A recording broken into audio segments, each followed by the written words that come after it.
Wonderful. I now welcome Mr. Ian Corby from the Age Verification Providers Association, joining us via video conference from the United Kingdom.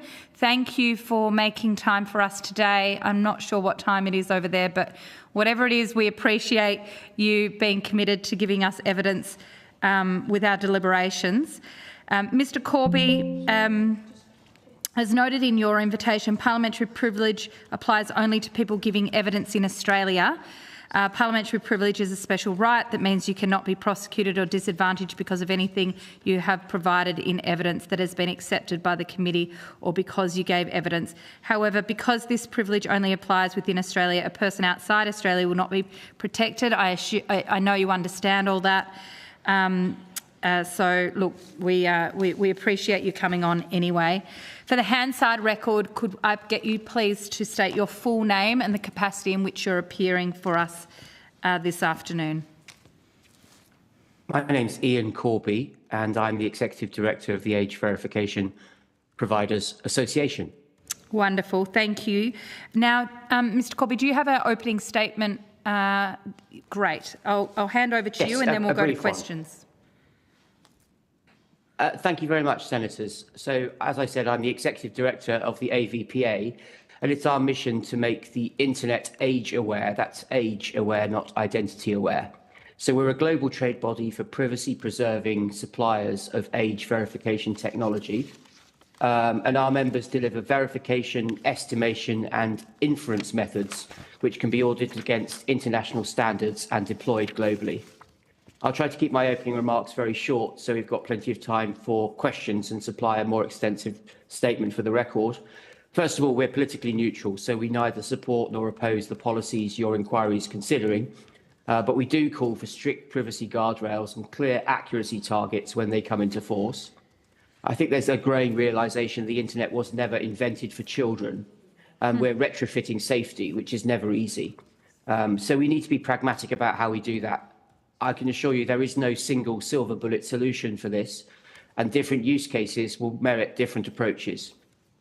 One thing we do believe is that the controls need to be allocated as close to the harm as possible, which was a recommendation of the Age Assurance Technology Trial. Only the platforms themselves know which elements of their service pose a risk to children, and some of these device-based options are a blunt instrument with significant legal issues around liability, which have been nowhere near resolved yet. Now, regulations requiring online age assurance should mandate privacy by design using independent third-party checks. Users should have the option of a double-blind architecture, which means the platform can never discover the identity of the user, and the age assurance provider cannot tell which platform the user is accessing. They should take advantage of zero-knowledge proof tokens, so platforms don't get any extra data about a person from the age check. Platforms should therefore approach this with a successive validation technique, risk-based, where they start with some of the low-friction estimation methods, perhaps like facial age estimation for those who are well over the minimum age, but then allow users who are closer to the legal minimum to step up to verify their age with alternative methods, such as an email address or a mobile phone number, or from authoritative data like the data their schools may hold. Platforms must be obliged to offer age assurance of last resort through professional vouching to guarantee accessibility and inclusivity to everybody. And we would suggest to eSafety that they should require in future certification against the latest standards, that's the IEEE and the ISO standards, to give more public confidence in data security, privacy and accuracy. I think that's one of the lessons we've learnt in the UK recently when age verification was brought in at great scale. Regulators should promote interoperability and the reuse of age tokens across services to cut friction to the user experience and minimise the cost of platforms. And finally, federal and state governments may need to facilitate privacy-preserving one-way blind checks against their own data sets for young people if they want to impose an exact minimum age. Thank you. Thank you, Mr. Corby. And I'll go first to Senator Ghosh. Yeah. Thank you. Are you able to just elaborate on a few of those steps you were outlining in terms of putting effectively a third party between the user, be it a digital third party or an entity between the user and the social media platform for age verification processes? What does that look like in I'm sitting down at my computer as a 15-year-old trying to access social media, just in practical terms? Thank you, Senator. This is an experience most UK children are experiencing already, along, of course, with the adults. So you would go to the platform you wanted to access, let's say it's TikTok, and you'd enter your date of birth as you're trying to start a new account, and they would say, great, we just need to check your age. We're going to refer you to our appointed age assurance provider, and then up would pop a window into which you then normally would have a choice of methods, so you could choose whichever method you wanted to use. Now, for somebody, dare I say, as old as you or I, we could probably use a facial age estimation or another biometric. There's one where you just move your fingers on the camera, which is quite clever. And then, but if we're a bit closer to the age, it says actually we can't tell that you're over 16, then you would move to a different method. So perhaps one which involves a document or your bank account, or possibly even, if the schools are willing to facilitate it, access to the dates of birth held by the school. Having established your age, then the third-party provider deletes all that data, any data they used for that purpose. That's assuming they used any data at all. There are some processes where the data never leaves the mobile phone in your hand. And then they simply send an answer back to the platform to say, yes, this user, we're not going to tell you who they are, but they're over 16. So the age verification process need not involve the provision of data from the user to the social media company. That's the ultimate result. We would never, yes, that is the ultimate. I'll tell you why that happened, because we date our sort of history to the adult industry, and the pornography companies were quite convinced they would lose all their customers if they started demanding seeing people's passports. So there was a very simple approach, which was to say, let's just get a third party to do that for us. Now, there have been some challenges with that, which we didn't foresee in the UK, where we are referring a customer from a site they may have heard of, like Reddit, for example, to their age verification provider they may never have heard of. Now, I've heard of them, and I think they're a great idea because they're audited and certified and supervised by data protection authorities. But the customers were a bit unsure about, well, hang on, who is this new organisation I'm being asked to trust with my data? Hence why we think it's important to audit and certify those suppliers so that the users can have a lot of confidence. And what are the criteria for certification of a third-party age verification provider in the UK at the moment? There's no formal requirement. So Ofcom requires what they call highly effective age assurance, but a little bit like e-safety, they've taken a principle-based approach. We'd like to see a more specific approach where you say, for example, your tech needs to stop at least 95% of kids under the age getting through this particular technology. But it also checks for your privacy and your data security to make sure you've got sort of the same kind of levels of security you'd expect when you go to your bank, for example. Thank you very much. That's been very helpful. Thank you, Chair. Thank you. And I'm going to go to Senator Henderson. Oh, look, I might hand the call over to Senator Smith. Oh, Senator Smith, he had his hand up. Yes, thank you very much. Mr Corby, thank you very much for your participation this afternoon by our time, and I think it might actually be very, very early your time. You talked a bit about school facilitation in the age verification process. Can you just expand upon that for us? Yes, I mean, there's been a lot of noise about facial age estimation and how it's, can't be more than accurate to within, say, 1.3 to 1.5 years for the top three, which were shown in the trial. And we've never argued that it would be possible to implement an exact 16 plus or 18 plus minimum age using the estimation techniques. That's really not why they're there. They're there to help people who are well over those ages. So for the actual date of birth, to check that today is your birthday and that you can open your first social media account, we are going to need access to something which has your real date of birth on. Now, there are plenty of options around that, but not everybody has a bank account. Not everybody has a passport. So in some cases, it will be ideal to have access to government-held data, which can be done on a one-way blind check basis. In other words, as a third-party provider, I don't get to see the data. I just get given the date of birth by the individual, and then I ask the government to confirm that that is accurate and true. So we call that a one-way blind check. But you are going to need to open up those sort of opportunities if you want to have that exact age for absolutely everybody.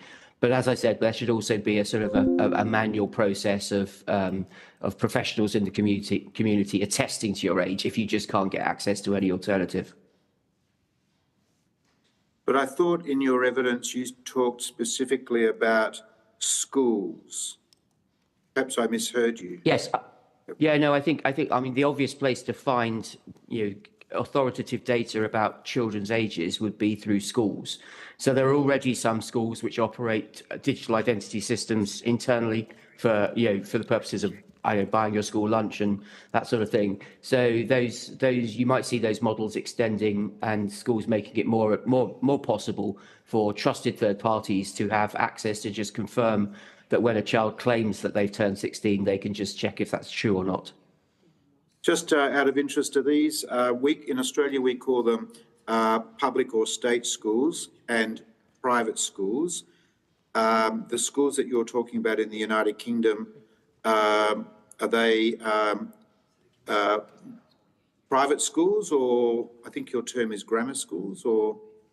So don't worry about the United Kingdom. I'm trying to talk solely about the Australia, which I've had the privilege to visit five times in the last 8 months as a part of this trial. So very familiar with what's happening there. So there's a company, for example, called My Mahi, which already has an integration into a number of schools in Australia. They're perhaps more available in New Zealand, but they were in the trial and they demonstrated this technique. Right, and they are private schools or public schools? I believe they can go into any school. The ones that you're referring to, though. Oh, where the state-operated schools in New Zealand, in particular. Right. Okay. But nothing you can point to in the Australian context, which has been my question. There is at least one school, because in the trial, if you refer you to the trial, the testing was done in an Australian school to demonstrate that their technology could work in an Australian. I believe it was a state school, but I would just need to confirm that. Correct. Thank you. Thank you. I'm going to go to Senator Shoebridge.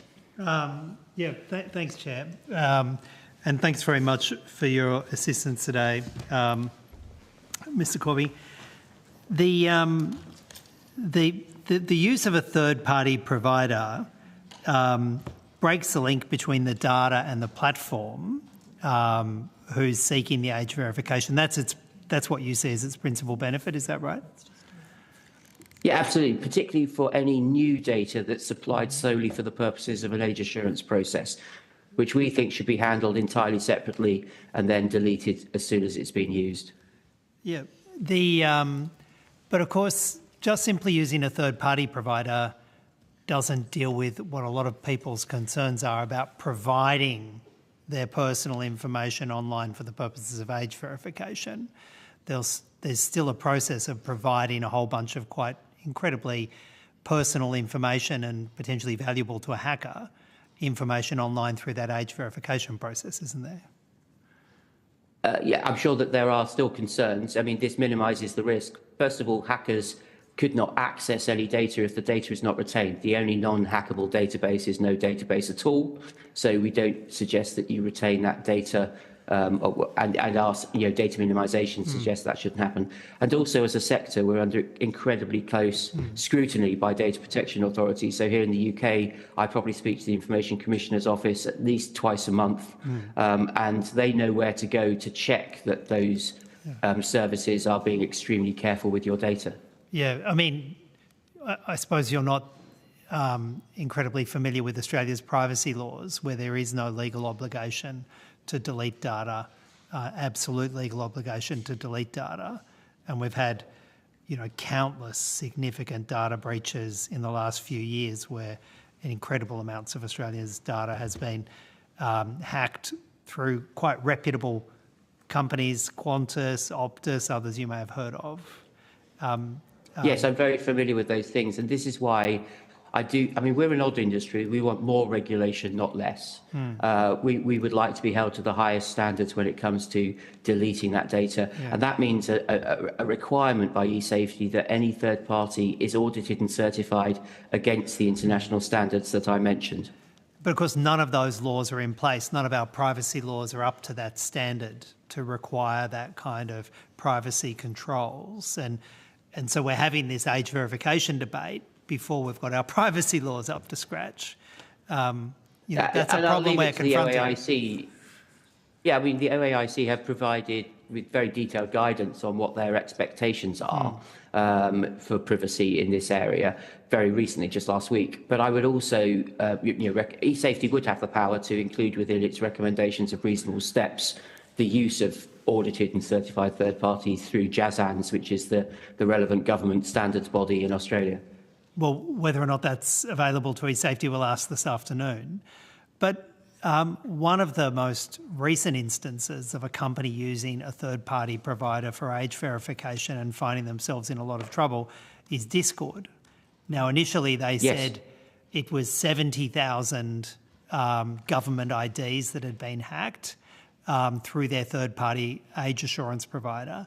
More recent reports suggest it's 2.1 plus million government IDs that have been hacked through their third-party age assurance provider.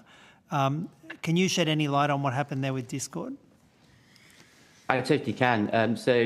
Excuse me if I correct you slightly, but it was their customer services database, which was the one which was the source of the leak. KID is the age verification provider. They've issued a statement to say they don't retain any data and they weren't hacked. That has been confirmed by the Age Check Certification Scheme, who are their external auditors and incidentally is the same organisation that ran the trial in your country. So it's wrong to say it was the age verification provider that was hacked.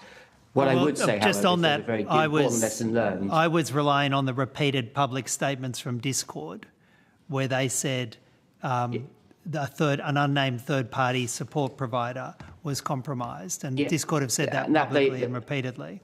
Yeah, that was called Zendesk. Zendesk is a very popular solution for multiple platforms, which their customer services team to record all kinds of complaints and handle those complaints and respond by email or text or using chatbots, etc., to people. The lesson learned is you need to handle the appeals just as carefully as the initial age checks. So Discord had done a good job on the initial age checks, but then we're just bandying around people's private identity information on a random customer services system, which was a terrible mistake. So what happened was when people had, it's your understanding, is it, that people had put their data to the age verification provider, when they weren't satisfied with the outcome from the age verification provider, they then had contested that with Discord, and that's where the 2.1 plus million government ID docs were sitting in a pool and able to be hacked. Is that your understanding? Exactly. I can only say, Mr. Corby, though, that whole story just is emphasising the dangers of going down an age verification process before we have unambiguous, clear privacy rules in place that require the deletion of data, that prohibit the collection of critical data. And we just don't have those laws in place in Australia. Do you think goodwill and hope are a substitute for good privacy laws? No, I mean, I would recommend you do, as you suggested earlier, discuss this with Julia McGrath later, because I do think she would have the ability to require that. You are certified. That Zendesk system could never in a month of Sundays have been certified to our standards. Yeah, but it goes to show, doesn't it, that the privacy controls, clear, unambiguous privacy controls that are there in black and white and hopefully legislated, are kind of the critical underpinning if you're going to have community confidence in an age verification system. Do you agree? Yes, and I think the Social Media Act does make provision for that sort of privacy as well. So, as I said, it's not ideal without having a strong, like GDPR, as we have in the UK and Europe, which is very clear about the purpose limitation when you use data. But the principles that should apply in Australia do lend in that direction. But yeah, I would leave it to you to legislate further in that area if you think it's necessary. Yeah. Have you had any visibility about how users in the UK have sought to get around the age verification requirements? We've had, people putting on masks, age masks, people using VPNs.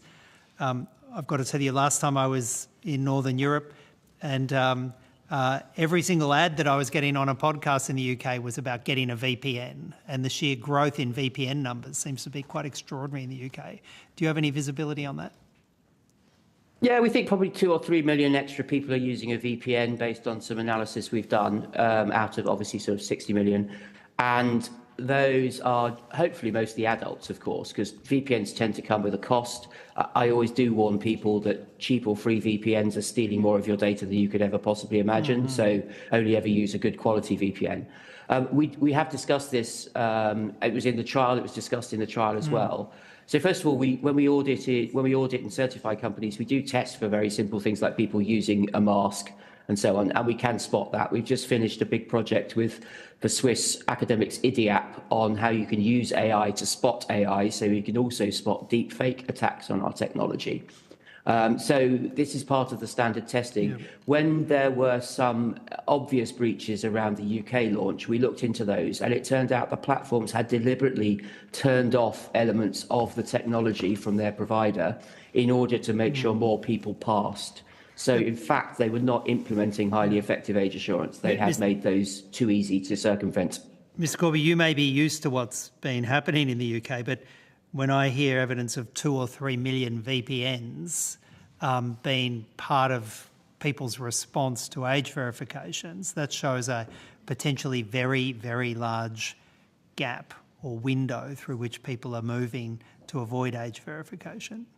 Yeah, so what we would suggest there, we've had this conversation with eSafety, is that, I believe it's reflected in the reasonable steps, that the platforms, particularly social media, need to look at the nature of the traffic they're getting from VPNs, and you can always spot VPN traffic, and see whether it looks as if it's likely to be from a user who is underage in Australia. And if it turns out that they're never using the social media platform, doing school hours in Australia, that their currency on their browser is set to the Australian dollar, and that they're using AEDT as their time zone, then you would ask them to prove that they're not in Australia or to do an age check.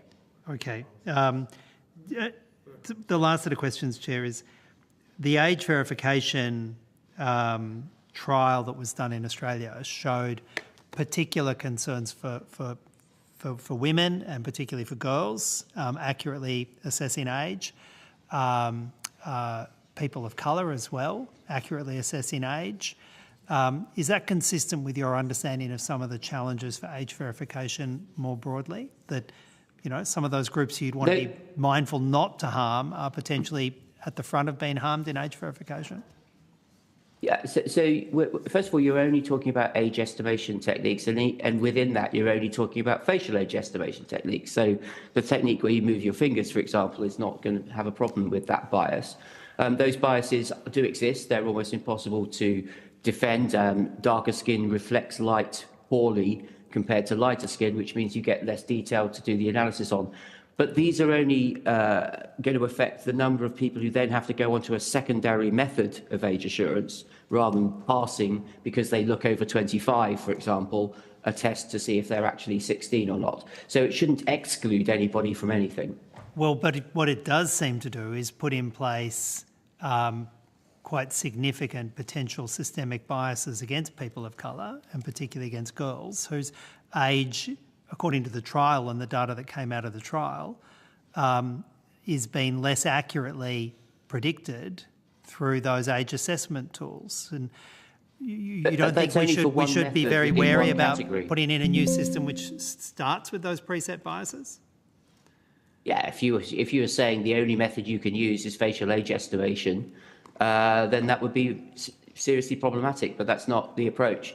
And actually, the reality is most of the social media platforms will be using all the data they have on their users at present to assess their age initially. And then it will only be those who are pretty much close to the age of 16 who would need to appeal that. And those appeals are never going to be handled with estimation anyway. They can only be handled with a real date of birth. So I don't share your concerns in that area, Senator. All right. Thank you. Senator Henderson. Thank you, Chair. Mr. Corby, thank you very much for your time this afternoon. We are most grateful.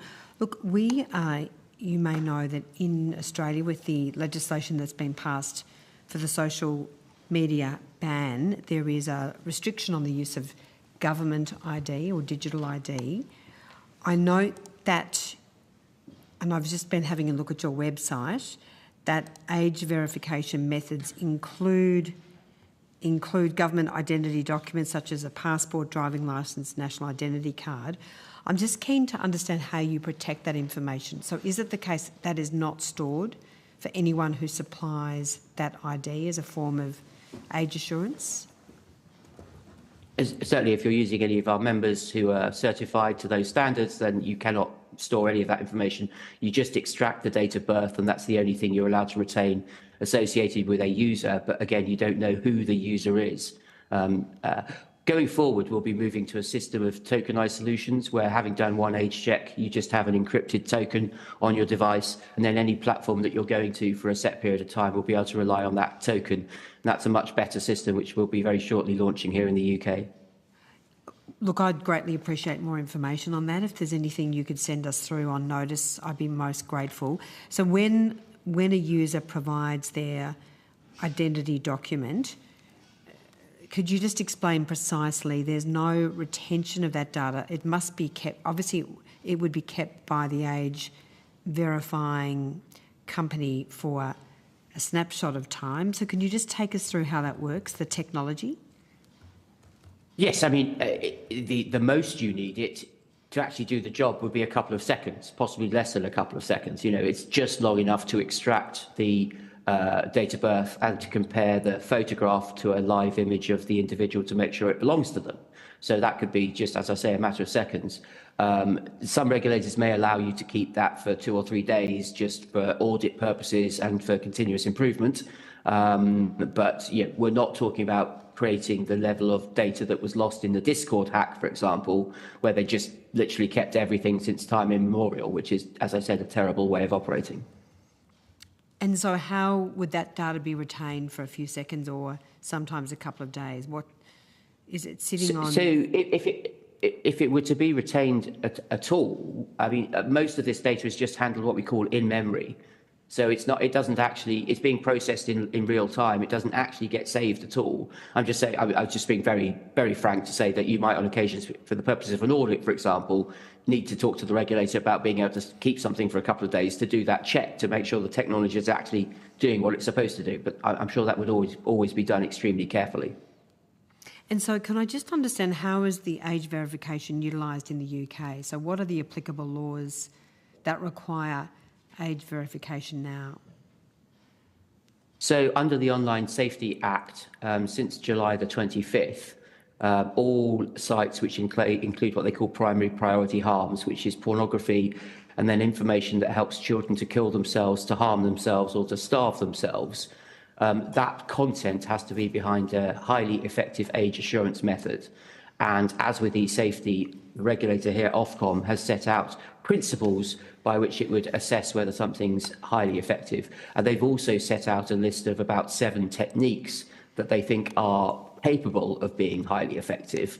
But obviously they sort of reserve their right to look at how good they are in practice.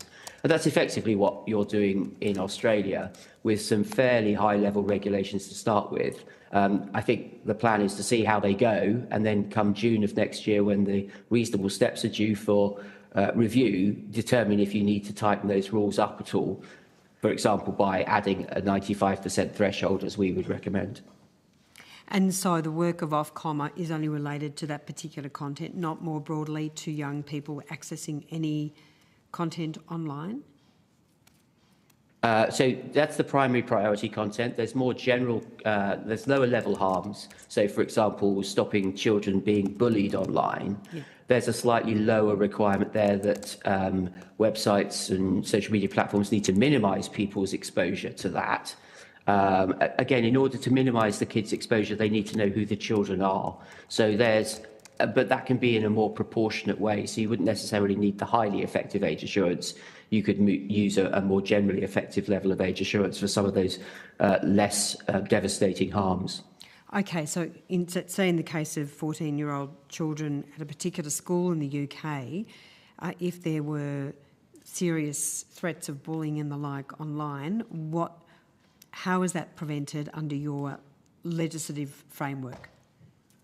So the platform shouldn't allow sort of that to be a systemic problem on their platform. So, for example, they might choose to, they have to do a risk assessment and say, right, our platform could be used for bullying. How can we deal with that? Then they have to come up with their own policies, which might be, for example, reporting and blocking, or not allowing a pile-on, for example, by having multiple contacts in a very short period of time. So it's very much down to the individual platforms to adapt their own policies, but they have to document those, and those are subject to review by the regulator. We are going to have to move on, Senator Henderson. Could you provide us with more information on notice as to the effectiveness of that regulatory framework? And any... It's very new, but I'm happy to certainly point you towards where that's described. Thank you. That would be fantastic. Thank you very much, Mr. Corby. Thanks, Chair. Thank you. Mr. Corby, could I ask you to respond to allegations that kids are using things like Temu masks to get around age verification? Yeah, this goes back to what I was saying about some of the platforms turning off the controls. So the audience certification process will have tested those third-party providers to make sure that you cannot get around them with simple and cheap methods. Now, obviously, if you've got $1 million and a supercomputer, that's a different case from some kid in their bedroom. But the testing is supposed to stop kids in their bedroom getting around these technology very easily. If a platform deliberately turns off those controls for right or for wrong, and frankly, we've had some difficult conversations with our members about whether they should have permitted that, then it is possible to get around some of those technologies. But I won't say it'll never be possible to get around things. It's like hacking, you know, it's like any cybersecurity. It's a constant game of vigilance. So you monitor the number of people who are passing your tests. And if suddenly there's an increase in the number of people passing, it's not because lots of people got older. It's normally because they found a new way around it. And then you need to quickly respond to that and deal with it. Mm-hmm. And what about the fact that VPNs, the availability and the purchasing of VPN services have gone through the roof in the UK? Yeah, and so VPNs are a very good thing if you're using a good quality VPN. I'm talking to you with one switched on at the moment to protect this communication. Cheap and free VPNs are very dangerous. They make their money by tracking everything you're doing online. In terms of the objectives of the policy, if it's only adults who are using that to avoid the inconvenience of age assurance, then that's not a problem. So we're only worried if we notice that the VPN traffic is likely to be children. That's obviously easier to do with social media because you're busy sharing a lot of information about yourself, which is pretty quickly going to allow the platform to realise you're a child in Australia. It is a bit more difficult with pornography, for example, where people share a lot less information. But there are still technical clues. The only thing a VPN does is change your internet protocol address. It doesn't change everything else we know about you technically and from your behaviours and choices about what you look at. So are you suggesting that platforms, even if somebody has a child or a young person does have a VPN, that the platform can still work out that they're a young person and therefore shouldn't be able to access this in Australia? It doesn't make any sense to me if they're using a VPN from overseas. Yeah, because the VPN is just suggesting you're located somewhere else, but you're looking at the content which other Australian children are looking at. You're looking at the same time that other Australians are looking at it. We can see from your browser what your currency is, what your time zone is. There are even more sophisticated techniques using big data where you have a fingerprint of your device, which is unique to your device, even if you've not said anything else to the platform. So it's not beyond the wit of man. It may take them a week or two to spot somebody doing that, but they can definitely spot them. So surely this means then that the platforms can do this already. They know whether a child is on a platform. They know whether that child is accessing harmful material or dangerous material, and therefore the platform should be held responsible for that. Why are platforms why are platforms allowing children to access dangerous material now if they know it's dangerous and they're kids? It's an extremely good question. But you're saying they can do that. They know who the children are, and they can. We know that it takes them within 6 weeks at most. That's enough usage to have an extremely good idea of the user's profile, and at the heart of the user's profile is their age. And we've seen historically platforms have been able to remove large numbers of children when they've chosen to do so.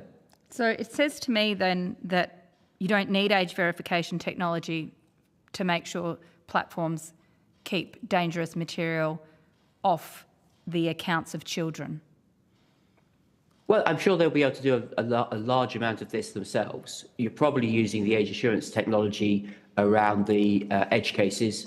So those who feel they've been wrongly removed and want to appeal that decision, ideally, as I say, through our systems, not through Zendesk.